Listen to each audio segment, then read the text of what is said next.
We're loving this one, but most people probably wouldn't. A room full of hackers, all trying to hack into voting machines. You can possibly make it accept a fake card or accept any card, so you could add your own votes. These are supposed to be the latest machines.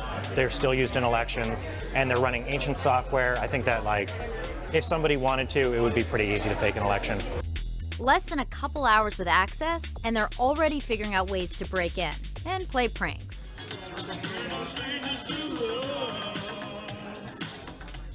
But it gets more serious. So you could leave the security key into it and still inject. I feel like I'm the only one here that hasn't found a vulnerability. It's not what you think. They've all been invited here to demonstrate just how vulnerable the tech we rely on for our elections can be. The experiment is the brainchild of Jake Braun. He's a former security advisor for the Obama administration. You know, with everything that happened in 16, what we're trying to do is get this industry to mature from a cybersecurity perspective, so you don't have folks saying what they are now, which is things like machines are unhackable or databases are air-gapped and can't be changed. It's not clear if any actual machines were infiltrated in the 2016 election, and no one has suggested any physical votes were changed. But intelligence officials agreed that Russia was able to meddle with other election-related systems. This inspired Braun and the organizers of this year's DEF CON hacking conference to collect over 30 pieces of voting-related equipment, including voting machines and a mock elections office, and tell a group of hackers to try any means necessary to break into and reverse engineer them. And it didn't take long. Several were compromised within the first hour and a half. So if you're a voter in America, we're likely hacking a machine that you vote on. There's a few dozen of these machines and also electronic poll books. In some states, people check in on an electronic device as opposed to a paper book. How you cast your vote varies from district to district. Some places use this machine, some places use that one. Some counties only vote on paper ballots, but almost all of these machines are still in use somewhere in the United States. Some of the hacks might not work if your district has updated the software on the machines, although many don't. We can go in and hack this lock within 10 seconds. You gain access to the operating system. We could actually remove this and clone this particular USB. We could go back and start looking at and reverse engineering what's on this image and determining the various ways that we can impact this particular operating system. When people are going after machines, You guys, no one will believe you. if they see XP, they're very happy. Good Lord, did he just say good Lord? I like that every time it reboots to Windows XP, you hear people groaning behind us. The machines you use to cast your vote aren't the only point of entry for attackers. Other election-related systems, like campaign networks and registration databases, are also at risk. The vulnerabilities at the voting machine level are very localized, and what we're trying to simulate out here is the entire back-end network. There's a lot of mischief these guys can do without ever actually having to physically get access to a machine. If they were just to go in and mess up the voter file, you could have millions of people showing up at the wrong precinct or showing up at the right precinct, but the name's wrong in the poll book, and then all of a sudden, now they don't know where they need to go. Intelligence officials have stated that Russia was able to influence the election without the need to penetrate actual voting machines by breaching DNC computers, accessing staffer emails and opposition research.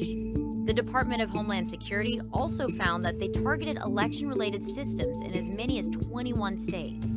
If you wanted to go in and specifically manipulate vote counts on every single machine in America, that'd be really hard to do. Right. But you don't need to do that to have an impact on the election in 18 either. You only have to flip a couple Senate seats to have an impact on U.S. Congress.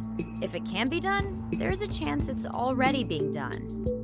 If a nation state, a criminal organization, if they would start doing this, they would have stolen databases, they would have stolen machines, they would have manuals, they would have studied. Right. They have started with nothing a few hours ago. The uphill battle they have fought to get where they are is incomprehensibly more difficult than what real criminal would need to do. Do you think that nation states, real criminals, already have an idea of some of the vulnerabilities that are being discovered today? Absolutely.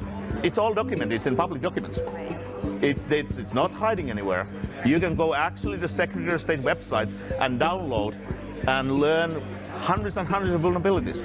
By the end of the weekend, all of the available machines had been hacked successfully, including an electronic poll book system that still contained the personal data of over 650,000 Tennessee voters in Shelby County, information that hadn't been properly wiped before the machines were resold.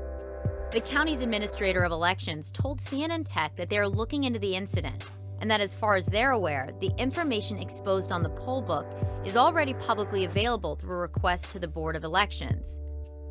When reached for comment, manufacturer Election Systems and Software told CNN Tech, unrestricted access to a voting unit in an uncontrolled environment is not a legitimate test.